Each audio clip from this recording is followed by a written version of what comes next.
Assalamualaikum warahmatullahi wabarakatuh.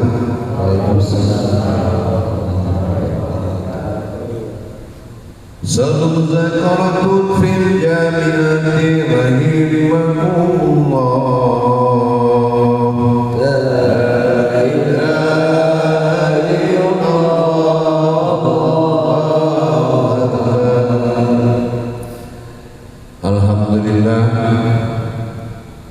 Alhamdulillahirabbil alamin. Assalatu wassalamu ala asrafil anbiya'i wal mursalin sayyidina wa maulana Muhammadin sallallahu alaihi wasallam. Asyhadu an la ilaha illallah wa asyhadu anna Muhammadar Rasulullah. Allahumma sholli ala sayyidina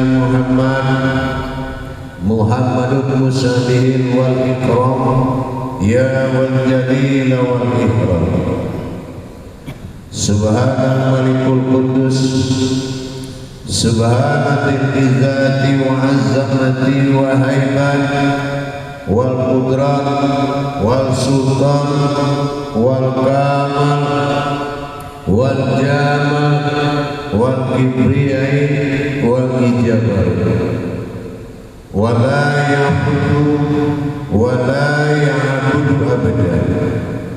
Subuh kudus surabuna wa rabbul malaikatihi wa ruhi sama-sama subhanallah walhamdulillah wa la ilaha illallah wallahu akbar. La nabiyya ba'da amma ba'du ibadallah.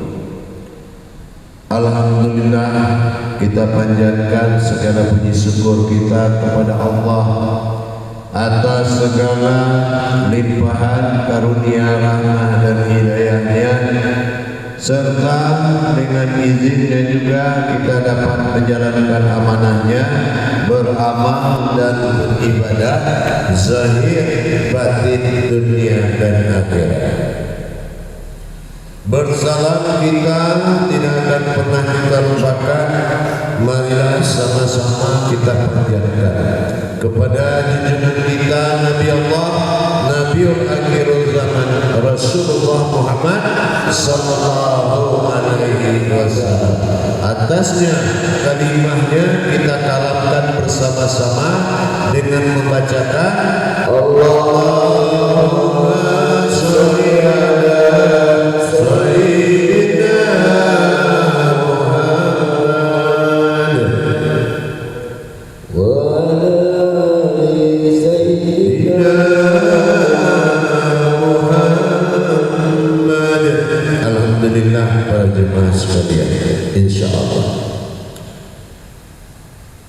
pada waktu dan kesempatan yang diberikan oleh Allah yang kita muliakan ini, pada makom majelis zikir ma'rifatullah dalam tayangan YouTube Buya Pasaman Timur, yang insya Allah pada hari ini genap berusia 1 tahun. Perjalanan rohani kita membuat kita menghitung, bukan kita meriakan sesuatu. Kita menghitung perjalanan rohani kita sudah 1 tahun.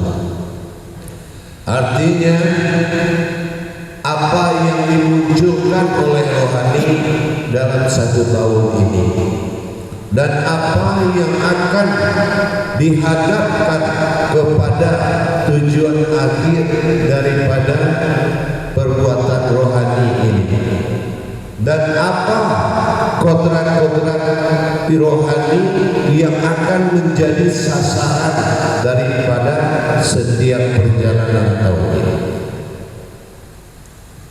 Sekarang kita berbicara mengenai sasaran utama sebagai tujuan besarnya rohani ini ada dalam 2 kodrat. di dalam 7 kodrat Allah di dalam diri kita ada 2 kodrat yang sangat menentukan hasil dari semua yang diamalkan, baik yang diamalkan syahadah dengan melalui ayat, ada dengan sahiyah melalui pandangan. Tetapi dari 7 kodrat ini, mana kodrat yang mengamalkan? Dari kodrat iradat ilmu sama bahasa kalam hayat, yang mengamalkan ilmu itu dari yang 7 itu yang mana? Dan hasil dari yang mengamalkan dari yang 7 itu yang menerima yang mana? Yang besar yang mana dari kodrat itu? Adakah kita terpikir ke situ? Dan dari 7 itu juga mana yang berfungsi dalam menjalankan amalan tadi? Itu juga kita harus tahu. Jadi kalau kita tidak tahu itu, kita pikir yang 7 itu semuanya menjalankan. Tidak. Ada yang 7 itu hanya lenyap, ada yang 7 itu hanya tetap, dan ada dari yang 7 itu melebihi jumlah dari yang 7. Untuk itu para jemaah, apapun yang kita amalkan itu dinamakan dengan aras dan kursi, kekuatan dan kekuasaan.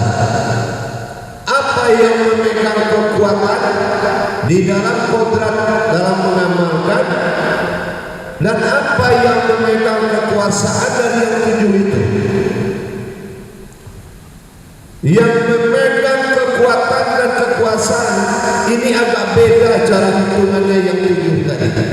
Kalau yang lain 2 berpasangan, basar basirun dan sama samiun, kodrat qadirun hayat hayyun. Tapi kalau yang 2 lagi dia 3, yaitu basar basirun ainul basiroh, dia 3. Terus satu lagi mana yang 3? Kalam mutakalimun dengan kauni. Jadi yang punya 3 itu cuma 2 itu saja, yang lainnya 2. Tapi kalau yang 3 tidak 2. Nah yang jadi aras inilah kalam. Aras itu kekuatan. Jadi kekuatan Allah itu ada di kata. Makanya Al-Quran yang dibuat turun. Kekuasaan Allah itu basirun atau ainul basir, pandangan. Kalau sudah dikuasai oleh pandangan, baru muncul kekuatan berani bicara. Betul tidak? Ente kalau mau bicara, kalau belum full di pandangan, pasti macet cara ngomongnya. Kalau dalam kajian. Tapi kalau sudah dikuasai pandangan, tidak ada kekuatan, tidak ada ragu-ragu untuk bicara. Nah inilah yang disebut aras dan kursi. Aras itu di diri kita itu adalah suara, ya. Kursi itu adalah pandangan.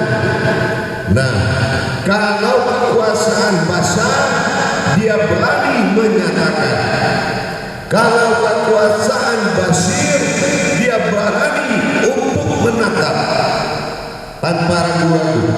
Dan kalau kekuasaan ainul basir, maka dia bisa menyatakan yang belum ada. Nah ini yang dinamakan kekuasaan. Ada nggak kita mampu seperti itu? Seberani-beraninya dia tadi.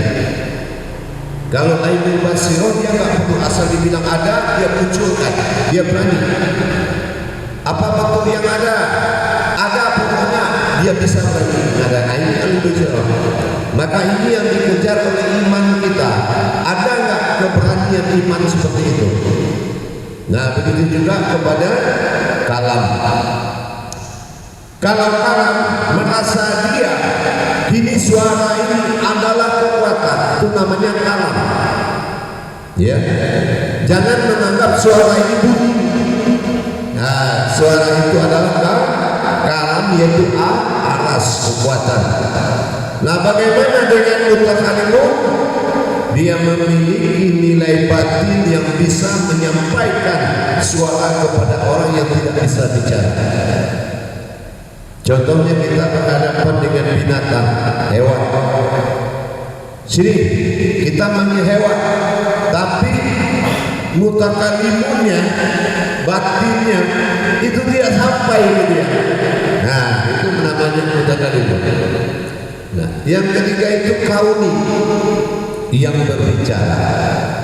Nah, yang berbicara ini kalau kita tidak tahu bahwasan ini adalah batin bernama kauni, ini masih berupa kita perasaan, ini akan membatalkan wudu apa? Wudu haknya, wudu sahnya. Begitu pentingnya kita mengenal dari 7 kodrat Allah dalam diri, hanya 2 yang 3. Ternyata diri kita yang 2 ini juga yang membutuhkan pandangan dan rasa, pandangan dan kekuatan. Nah, ini juga yang harus kita amalkan. Kenapa? Pandangan tidak ada wujudnya, suara juga tidak ada bentuknya. Artinya mutakalimun semuanya ditutupi oleh batin, jadi tidak terlihat. Sumuk hukum mutakalimun. Jadi kalau begitu kita mulai hari ini sudah paham. Kira kita mau belajar, nikmati kajian itu dengan pandangan dan rasakan dengan suara, dengan kodrat. Jadi kalau kita sudah bisa mengirim pandangan kajian ke dalam kodrat suara, maka dia akan muncul. Terasa susahnya bicara kajian, karena kajian itu tidak dikirim ke dalam batin bernama kauni di saat kita menerima kaji dari guru. Paham tidak maksud saya? Ya, guru bicara, kita kuasai yang disampaikan itu dengan pandangan. Apa yang kita pandang? Yang diceritakan atau yang dijabariakan oleh guru. Dia jabariakan, kita pandang, terus kita masukkan ke dalam batin kauni. Batin kauni ini adalah batin yang mengeluarkan suara. Banyak batin yang tidak berkauni, contohnya apa? Nur itu nggak ada suara. Zat itu nggak ada suaranya. Batin nggak ada suara. Sari dari batin namanya kauni. Kauni itu ada suaranya. Dia bisa melahirkan suara. Nah, kalau itu sudah bisa menerima kajian, maka kita akan mudah bicara. Kenapa? Kita dibentuk di sini kan untuk menjadi ulama, menjadi seorang alim yang akan diturunkan berwujud ulama. Nah, kalau mana ada ulama yang tidak bisa bicara?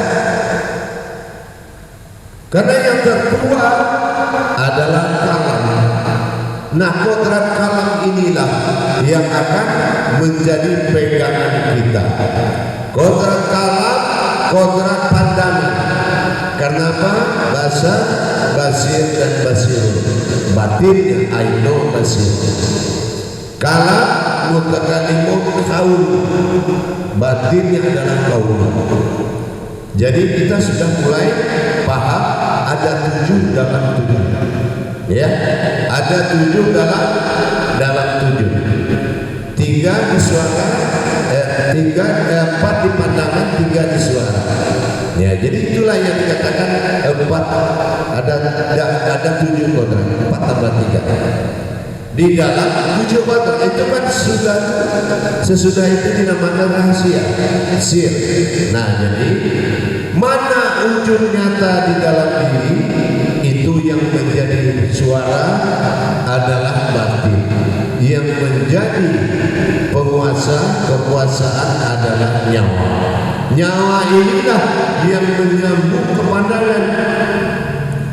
Makanya kalau bertajalli nyawa dalam pandangan itu namanya ma'rifat. Bertajalli kodrat dalam jantung itu namanya aras atau kekuatan. Dia yang berbunyi. Tapi siapa yang dia bunyi, dia bergerak, tapi dia berbunyi. Semua kita bisa tahu bunyinya, gitu ya. Padahal dilihat ke dalam bentuknya tidak ada, tapi bunyinya ada. Duk, duk, duk. Nah, itu kalau duk itu dalam bahasa Arab artinya Allah, ya. Kalau duk dalam bahasa Arab Allah. Duk. Allah, Allah, Allah. Alam asal mula jadi nila batin jantung. Itu alam. Segala yang dijadikan dari tidak ada menjadi ada, itu namanya batin. Jadi kesimpulannya batin itu nyata karena semua berasal dari batin. Perjanjian apa? Bala syahidina. Dia adalah orang yang mengakui bertuhan. Itu batin. Jadi batin itu kodratnya umat. Ya. Perhatikan di sini, ya. Batin itu kodratnya umat. Nah, bagaimana dengan kekuasaan pandangan diwalikan oleh nyawa? Nyawa itu nafas, diri yang sesungguhnya. Jadi diri yang sesungguhnya adalah pandangan. Jadi makanya Allah katakan, aku tidak mendengar apa yang kau katakan, tapi aku mendengar apa yang kau lihat. Nah, itu namanya kauni. Ya, nah itu yang dikatakan kenapa tadi bahasa basirah. Ainul basirah adalah nama batinnya. Jadi para jemaah sekalian, apabila alam bertasbih kata Allah, hati berzikir, itulah dia. Apa yang diingat oleh nyawa, yang disebut oleh jantung. Allah, Allah, Allah. Kenapa dia selalu berkata Allah, Allah? Kenapa dia selalu memanggil Allah? Karena batin adalah sesuatu yang tidak mau mengaku namanya Allah. Dia tidak mau namanya Tuhan. Dia tidak mau diakui Tuhan. Meskipun antara sir dengan batin bedanya tipis, sama-sama tidak kelihatan. Kalau dia mengaku Tuhan, banyak yang akan mengaku keluar dari batin itu mengaku Tuhan. Sementara kodrat Tuhan itu sir adalah nyawa. Nah, bagaimana cara membedakan kalau dia berdua salah satu mengaku Tuhan? Mana yang batin, mana yang sir? Maka disinilah kita mempelajari kadar zikir, ya. Nah, apabila kita mengikuti aras jantung, maka dia akan berhawakan panas. Kenapa? Berhawakan getaran. Kenapa? Karena sumber rohani. Nah, kalau kita mengikuti sir nyawa, dia akan melahirkan hawa dingin. Kalau sudah kita mengikuti daripada pandangan, dia akan membawa panas. Ketemu panas dingin, maka terjadilah getaran yang disebutkan merinding atau begidik. Begidik itu apa ya bahasanya? Kalau begidik, kalau Betawi bilang begidik gitu, ya, begidik gitu kan? Gedang. Nah, inilah. Jadi dari pengenalan 7 sifat Allah tadi yang dibesarkan oleh amalan rohani itu adalah 2 kodrat, yaitu basar dan kalam. Jadi kedepannya jangan mau merendahkan yang 2 itu. Jadi jangan mau kita merendahkan. Apabila yang 2 itu takluk, maka semua akan takluk. Jadi dijaga marwah diri itu ada di 2 tadi, ya, di aras dan kursi, yaitu di suara atau kekuatan dan pandangan. Kalau pandanganmu sudah dikenakan oleh penampilan ulama besar dan kamu down, ingat batin Tuhan menamakan aras suara akan down, kamu akan terhina laksana hewan, laksana kota yang dikalungkan intan. Jadi tidak ada gunanya. Jadi jangan mudah terpedaya oleh pandangan. Jangan pernah kalah pandangan, ya. Jangan pernah kalah apapun ujutan siapapun. Dan apabila dia bercerita mengenai aras itu begana begini, kayu begana, jangan jawab, karena itu adalah aras. Kalau sudah kena aras Tuhan, laksana kamu seperti apa? Seekor keledai. Tahu keledai tidak?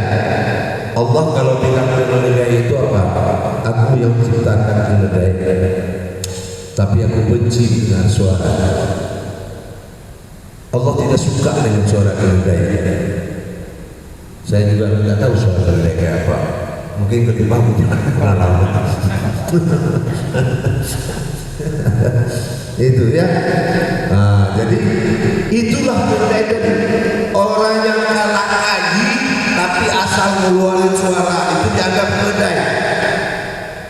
Kalah makom kaji asal ngebacot kata orang Betawi, daripada lebih baik. Nah, itu dianggap keledai. Nah, jadi jangan terhina di jalan Allah. Maka kekuatan Allah ada di kalammu. Nah, ingat ya, kekuatan Allah ada di kalam kita, dan kekuasaan Allah ada di pandangan. Kalau pandanganmu lemah, kena dengan tangan.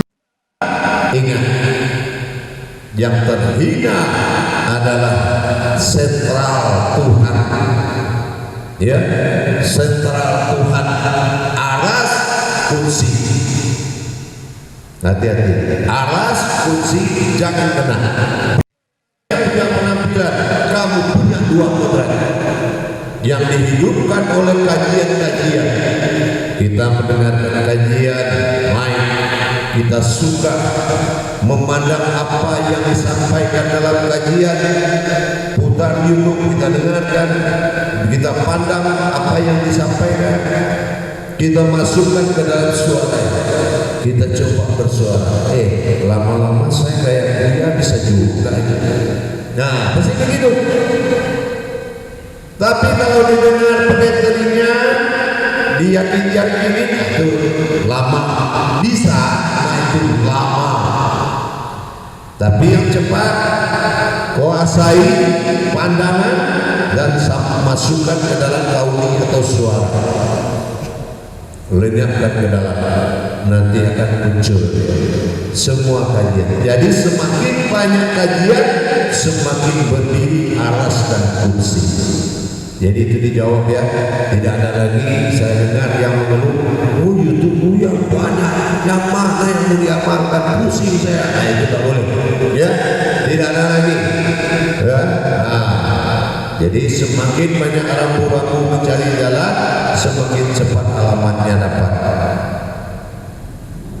Paham? Baik, untuk itu silakan bertanya, tidak apa-apa, dan satu orang yang berjalan mengantarkan mic kiri kanan, silakan duduk ke depan, bawa mic. Nanti siapa yang bertanya tinggal angkat tangan, yang dulu pegang mic akan mengantarkan. Berdiri di tengah, duduk di tengah.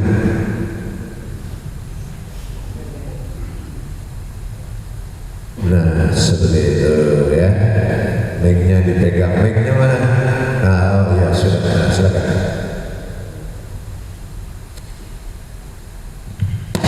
Cek. Assalamualaikum warahmatullahi wabarakatuh. Waalaikumsalam warahmatullahi wabarakatuh. Ini Bu ya, di dalam kita mempraktekkan pandangan dengan kalam tadi Bu ya, apa yang harus kita lakukan Bu ya supaya dia nyata pada diri itu Bu ya? Jadi begini, di saat guru bicara itu kan ada makna yang disimpan, rahasia-rahasia yang dibicarakan itu dia ada kodratnya. Kodratnya itu begitu kita tutup mata sama dia memasukkan ke dalam dengan menutup mata, ya. Berarti yang tersurat dan tersurat sekali kanan ya. Iya, jadi kita mendengar tidak ditiup, tidak dihisap pakai nyawa.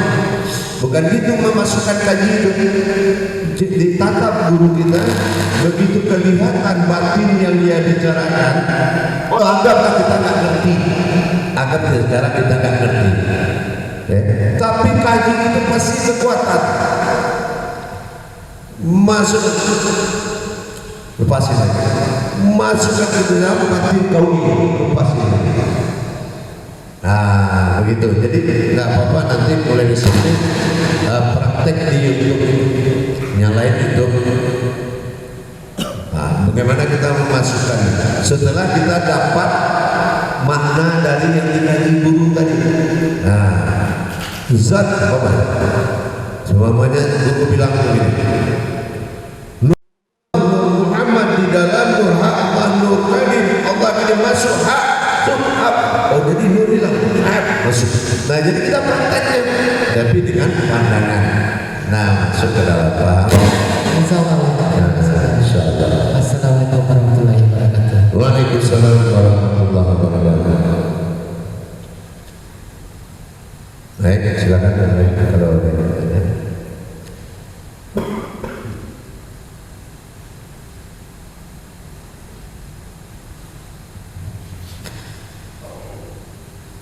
Assalamualaikum warahmatullahi wabarakatuh.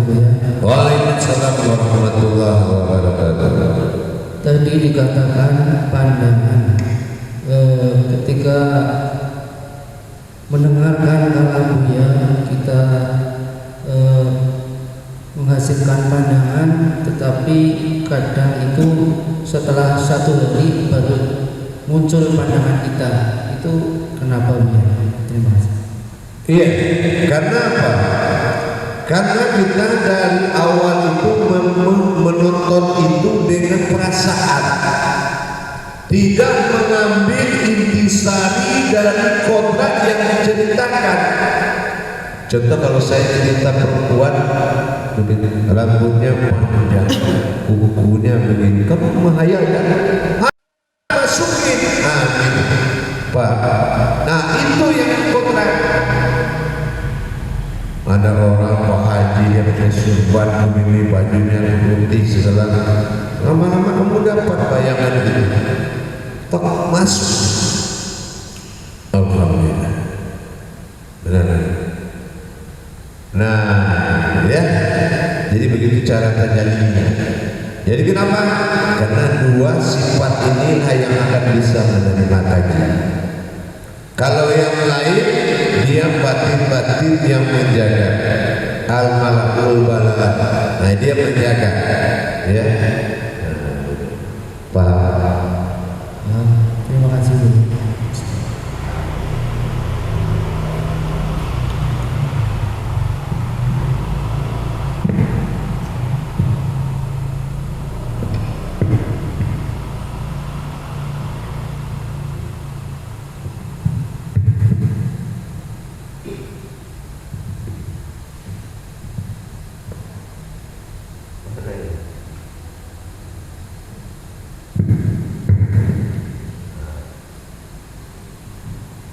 Lanjut.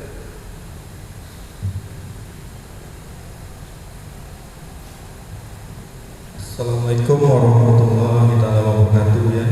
Waalaikumsalam warahmatullahi wabarakatuh. Kalau kalam di mulut, untuk kalimun di jantung, kauni di nyawa ya. Kalau basirun itu di mana dia? Basar, basirun, ainul basiroh itu letaknya di mana? Itu susunannya sama. Susunannya sama, tidak ada perbedaan. Jadi yang penting jangan kita bicara jantung, jangan bicara hati. Ya, kalau makom ilmu itu tidak bertempat.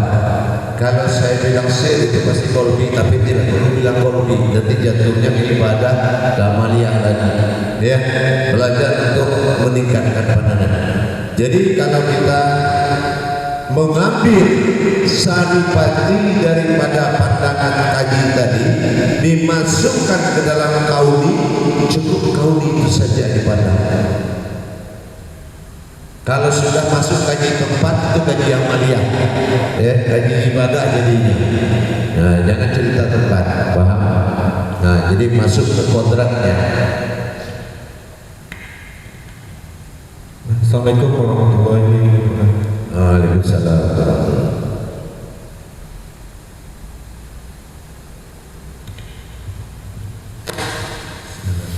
Assalamualaikum warahmatullahi wabarakatuh. Ya, Waalaikumsalam warahmatullahi wabarakatuh. ada pengantar tadi sebelum ke materi utama dia menyebutkan yang 7 itu kodrat, dia biasanya kan yang 7 itu sifat. Nah, yang 7 kodrat itu ada 2 yang menjadi aras dan kursi. Iya, betul. Aras itu kekuatannya berupa bunyi yang tadi dia kalam mutafalimun sama kauli. Kemudian untuk kursi itu ke pandangan basar, basirun, ainun basirah. Mohon penjelasannya tidak. Iya, memang begitu. Jadi itu tingkatannya seperti itu.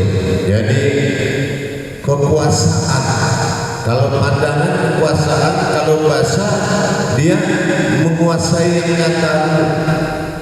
Kalau umpamanya dia lihat pisau basah, dia bisa kuasai, dibatalkannya pisau itu, dicabutnya tajamnya. Nah, gitu. Dia bisa menundukkan. Jadi dia tidak takut dengan apapun, gitu. Karena dia bisa melihat kodrat yang ada di dalam pisau tadi. Ini contohnya. Nah, boleh kamu pakai pisau, tapi tajamnya saya buang. Kan itu. Apapun yang dia tusuki tumpul semua. Nah, berarti basarnya itu sudah bagus. Nah, gitu. Jadi pandangan kita ini dia menguasai kursi, dia menguasai. Ya, makanya kita belajar bagaimana mendirikan kursi Allah dengan cara menguasai hakikat-hakikat yang ada di basyar, di alam yang lain. Paham? Nah, kalau di kauni juga begitu. Kauni itu kalam atau kekuatan, tapi berupa batin. Nah, itu kalau dia bicara, dia bisa menuju hakikat yang di depannya. Contohnya, tembok ini keras, tapi dia bisa bicara dengan lembutnya. Nah, itu. Hewan, dia bisa bicara dengan hakikat hewan itu, bisa terdengaran oleh suaranya, oleh hakikat. Meskipun bahasa Sunda, bahasa Jawa, bahasa Padang, bahasa Melayu, bahasa terserah, nggak perlu cari ayat-ayat itu, ya. Nah, mau bahasa Jawa, ya. Nah, boleh, tapi sampai suara itu kauninya. Itu mutaqallimun ke dalam kodratnya dan kauni ke dalam batin yang kita bicarakan. Meskipun dengan manusia pun sekalipun ini dihadapi pakai kalam, pakai mutaqallimun atau pakai kauni. Kalau pakai kauni, dia dinasihati dengan kalam gak mau, dia pulang dikirim kauninya. Kauni sadar, tiba-tiba besok datang dia minta maaf lagi. Nah, jadi gak kauni itu gak perlu betul terang begini. Nah, itu. Tapi yang untuk positif ya. Nah, jangan salah nanti kalau negatif nanti marah yang di samping. Siapa-siapa pakai kauni, siapa pakai kauni. Tadi ingatin sama yang di sampingnya, jangan pakai kauni ya kalau ngomong sama orang. Paham? Ya, insya Allah. Boleh dilanjutin ya. Insya Allah. kajian sebelumnya kan sebelum ini Buya membahas tentang ruh idopi yang menguasai 9 ruh lain Buya. Itu ada kaitannya tidak kajian ini yang sebelumnya Buya? Oh tidak. Kalau ini sudah tinggi, ya justru idopi ini bisa diaturnya. Apalah mananya nilai sebuah ruh kalau berhadapan dengan sifat-sifat batin, ya gak ada nilai. Ruh itu di nur aja udah habis dia, ya. Karena asal dari ruh itu adalah nur, jadi tidak mampu dia mengikuti yang begini, dia tidak mampu. Gitu. Jadi itu hanya untuk beradaptasi dengan roh-roh yang ada di sekalian. Jadi kalau menemui roh-roh yang ada di alam ini semuanya itu adalah 9 ruh yang terkuat dalam diri. Nah itu hanya untuk beradaptasi saja. Gitu. Paham? Insyaallah Buya, terima kasih Buya. Insyaallah. Assalamualaikum warahmatullahi wabarakatuh. Waalaikumsalam warahmatullahi wabarakatuh.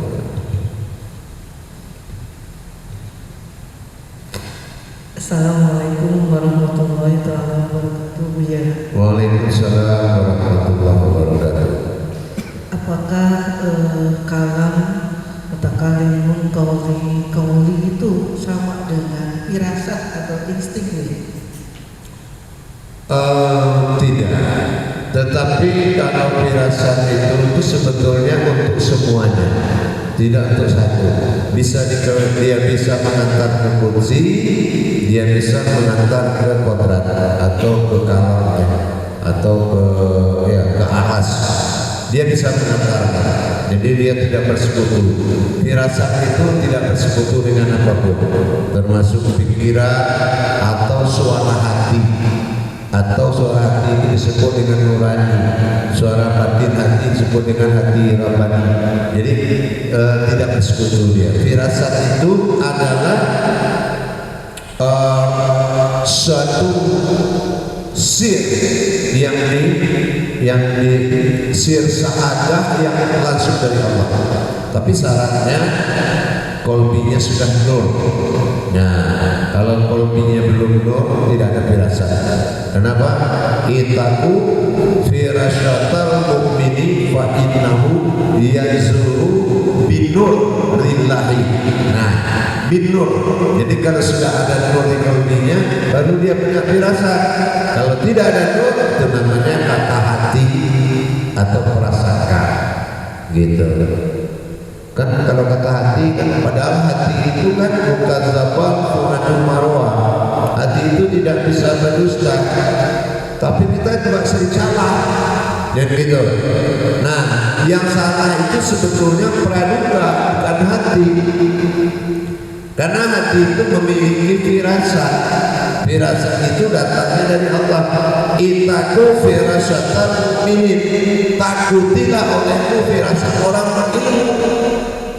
Ini ilmunya nggak ada, firasatnya kita dengarin, ya salah sendiri kan itu. Yang dikatakan Allah, itaku firasatan mu'minin fa innahu, dan itu datang dari aku. Yanzuru binurillah, yang mengandung cahaya. Tapi kalau belum nur hatinya, itu belum firasat yang datang dari Allah. Nah gitu. Apakah nur itu nanti ke rohani ya, kolbi atau batin itu Buya? Ya, dia akan kontak semuanya. Dia akan menghubungi semuanya. Contoh, kenapa merinding tangan sebelah kiri? Dijawab sama batin. Itu tuh temanmu yang lama mau ketemu. Oh, gitu. Jadi dia bisa kontak. Kadang telinga nih. Nah, dia bisa kontak kemana saja. Kalau lewat leher ini, itu sudah makomnya malakut. Itu yang diperintahnya ruh, karena tidak mungkin ruh bisa menembus batin. Nah, maka itu ruh yang diperintahnya. Makanya bunyi dia, gitu ya. Nah, begitu kira-kira. Berarti itu bisa dilatih Buya? Ya, Bisa dilatih sehari-hari. itu sebetulnya bukan dilatih. Kita kodrat-kodratnya itu yang membesarkan tadi itu adalah amalan-amalan dari Makanya ada bahasa satapan rohani. Kayak tadi kita kan satapan jasmani itu. Nah, kalau jadi sekarang satapan rohani. Nah, kalau diajaran dapat satapan rohani, urus kering dia. Sudah jarang makan, jangan karena Tuhan. Yang itu. Nah, rohani juga begitu. Kalau dia kurang memasukkan asupan kaji, dia tidak bisa makan dan dia tidak mampu. Gitu Pak. Subhanallah. Insyaallah ya. Assalamualaikum warahmatullahi wabarakatuh. Waalaikumsalam warahmatullahi wabarakatuh.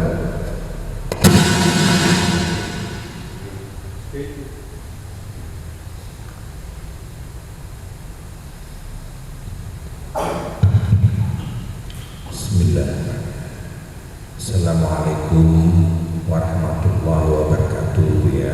Waalaikumsalam warahmatullahi wabarakatuh. Tadi beberapa menit tausiah Buya itu adalah menyatakan nikmati pandangan dan rasakan atau merasakan pada diri. Kalau kita ambil kata-kata itu berarti kalau sudah mampu menikmati pandangan itu ya, berarti itu kan kadar kerohanian sudah meningkat ya Bu ya? Iya. Nah, ya ini yang menarik bagi saya. Jadi kalau sudah kadar kerohanian seseorang itu meningkat, berarti itu mampu ya Bu ya dalam menahan gelombang. Katakanlah misalkan ada benturan dan goncangan baik nikmat atau bahagia sudah di atas itu ya Bu. Iya. Nah, jadi mohon dijelaskan lebih detail ya biar kami bisa memahaminya lebih jelas. Terima kasih. Dulu ya, di zaman yang guru-guru kita dulu, orang kalau belajar ilmu tauhid itu kaji itu dijemput dulu induknya, Gitu ya. ya. Induk kaji itu ada, ya, 7 induk kodrat kaji. Itu dijemput dulu. Cara menjemputnya kita lakukan tawaf dulu, terus guru ini berkalam, kita dengarkan, masuk. Setelah itu baru kita terima kaji lain, itu dapat 1 keluar 5. Masuk 1 kaji kita bisa menguraikan 5. Sekarang masuk 1 keluarnya 1/4.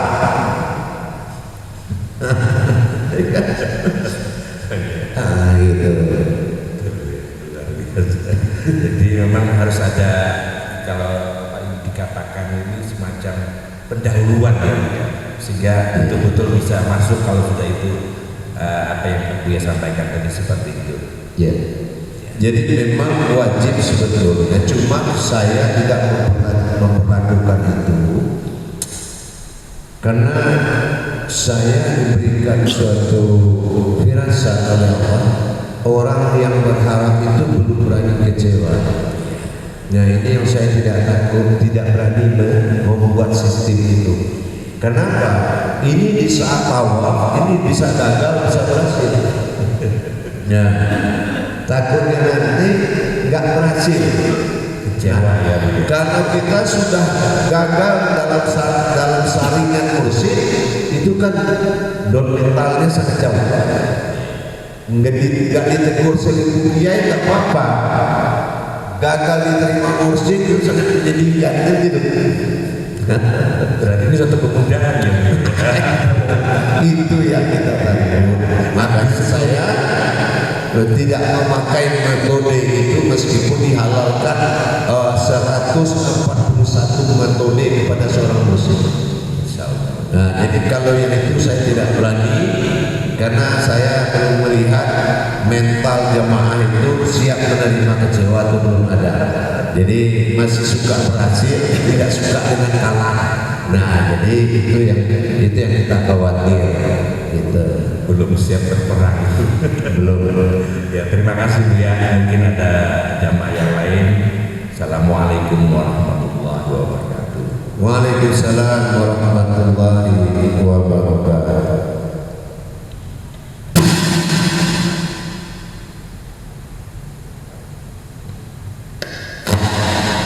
Assalamualaikum warahmatullahi wabarakatuh ya. Waalaikumsalam warahmatullahi wabarakatuh.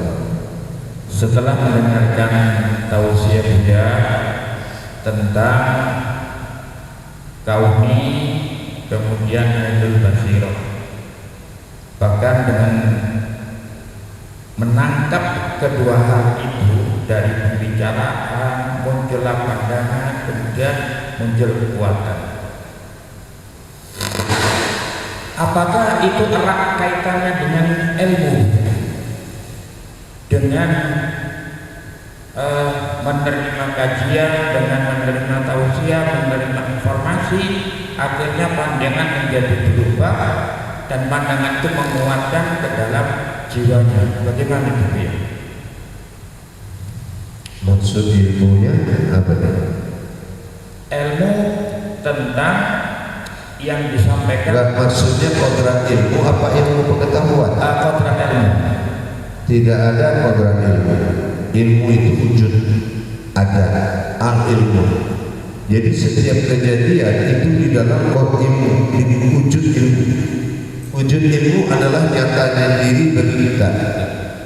Batin demi batin, sin demi sin, wujud demi wujud, terjadilah diri. Nah, terjadilah kodrat, yaitu ilmu. Jadi kalau umpamanya dia menjadi ilmu lagi, dia bersekutu. Oh iya. Baik, kalau begitu, apakah itu ada kaitannya dengan kecerdasan jiwa? Pasti. Setiap yang ditempuh oleh darah itu ada pintar, ada bodoh. Setiap yang ditempuh oleh nur tidak ada pintar, tidak ada bodoh, tapi paham. Nah, paham ini kalau bahasa sekarang jenius. Apa aja orang bilang dia tahu. Nah, ini kalau dalam tingkat muslimnya arifin. Orang-orang sangat arif. Kalau Allah bilang ini dia ngerti aja. Nah, itu yang dikatakan jenius. Ini paham. Tapi kalau dia hidup dengan kodrat-kodrat daging dan tulang dan berdarah, dia akan pintar dan dia akan bodoh. Kenapa? Kodratnya adalah darah. Darah itu adalah akal. Begitu. Ya, jadi itu jawabannya seperti itu. Jadi kalau ingin kita jenius, belajarlah dengan kodrat yang tidak berurat, tidak berdarah. Maka itu akan jenius kita. Contoh apa? Kita mengaji, tapi kita bisa bersih wajahnya. Kita pintar, tapi banyak lama-lama sakit terus, lama-lama gila. Inilah bedanya. Dia pintar dari kadar apa? Kadar berdarah atau kadar tidak berdarah? Dan kalau dia pintar dari kadar tidak berdarah, itu namanya faham.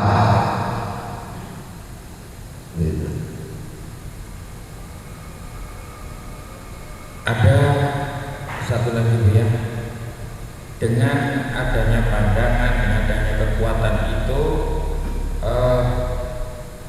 kan itu rohani. Ilmu itu kan apa namanya, pemahaman itu kan tergolong imaterial ya. Jadi artinya kecerdasan, pengetahuan dan seterusnya.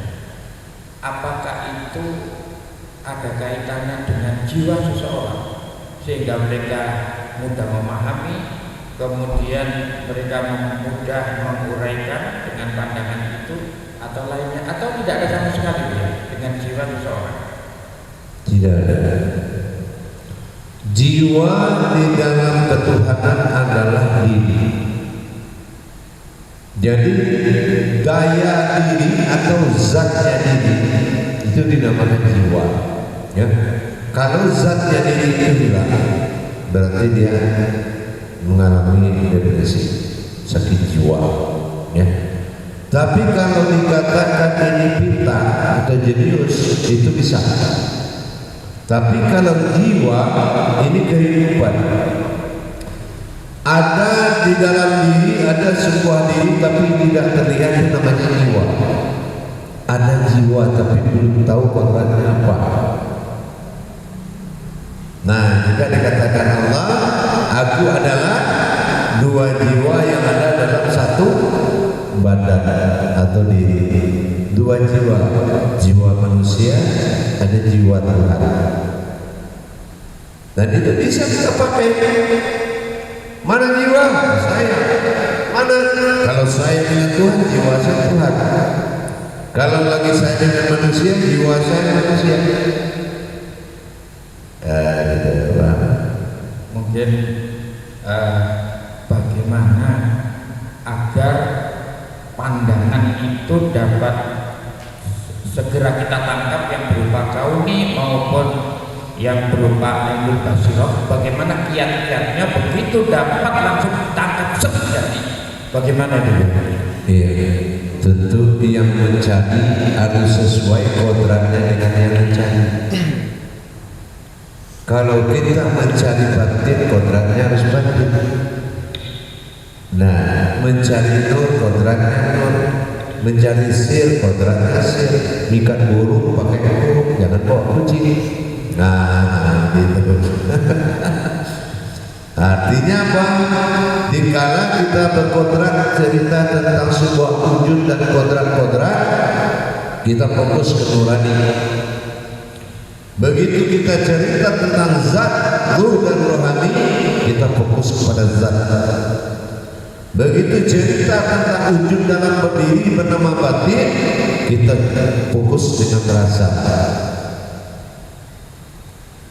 Contoh begitu. Kalau saya ambil jeruk nipis, saya acak-acak di depan imam, keluar ke air di sini. Apa hubungannya air jeruk dengan air yang di situ? Karena pandangan sudah mengetahui itu asap,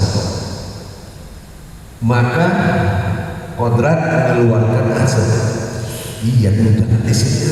Padahal orang yang maju, ayo, karena pandangan itu sudah ada.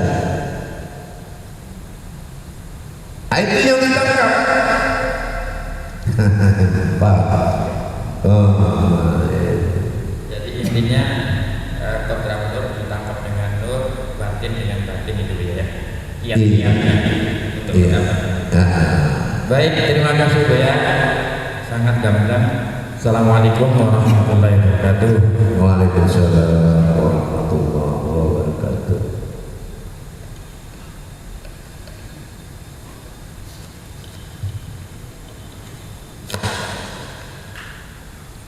Baik, kita sesaat istirahat sementara kita kembali sampai menunggu yang lain.